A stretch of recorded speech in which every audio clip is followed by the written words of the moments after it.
হয়, আপোনালোকে জানে যে আমাৰ যিটো কাশ্মীৰৰ যিটো পেহেলগামত যিটো ইনচিডেণ্ট হৈছে, সেই ইনচিডেণ্টটোৰ পিছত আমাৰ আজি এটা ভিডিঅ' দৃষ্টিগোচৰ হৈছিলে, ভিডিঅ' ফাইল এটা, য'ত MLA বিধায়ক আমিনুল ইছলামে এটা মন্তব্য কৰিছিলে, যিটো মন্তব্য আমি ভাবো যে মানে খুব উত্তেজিত আৰু যিটো মানে তেওঁৰ পৰা এইটো আশা কৰা নাযায়, আৰু সেইটো তেওঁ মানে ইনচাইট কৰাৰ কাৰণে সেই মন্তব্যটো তেখেতে দিছে, আৰু সেই মন্তব্যটো আমি অফেন্স হিচাপে লৈছো, আৰু সেইটো আমি এটা কেছ ৰুজু কৰিছো। কেছ নম্বৰ হ'ল 347/2025।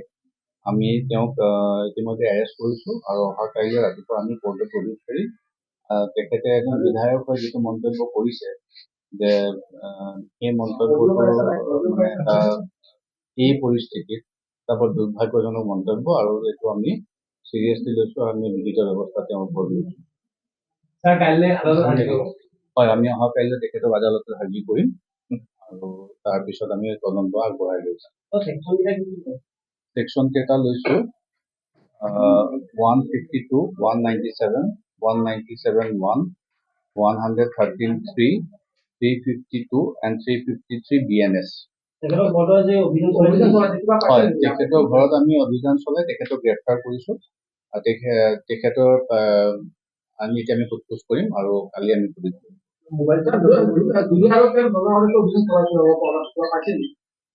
নাই নাই, অভিযান চলোৱা নাই, আমি অভিযান চলাই পেলাই তেওঁক আমি গ্ৰেপ্তাৰ কৰি লৈ আহিছো। পাৰ্চনেল মোবাইলটো আমি ৰাখিছো, চিজ কৰা হৈছে। নাই, এতিয়া আমি তদন্ত কৰিম, আৰু বাকীখিনি পিছত আপোনালোকক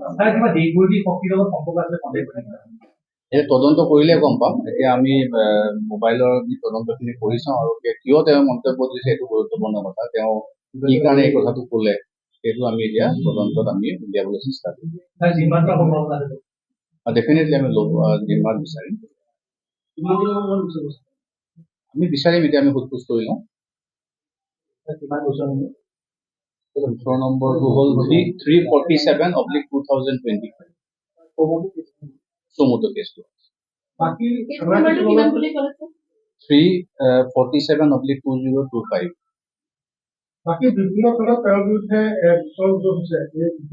এতিয়ালৈকে মই জানিব পৰা মতে দিছপুৰ থানাত এখন FIR দিয়া বুলি মই গম পাইছো, বাকীখিনি লোৱাটো তেতিয়া ইনফৰ্মেশ্যন নাই। নাই, আমিয়ে গ্ৰেপ্তাৰ কৰিছো।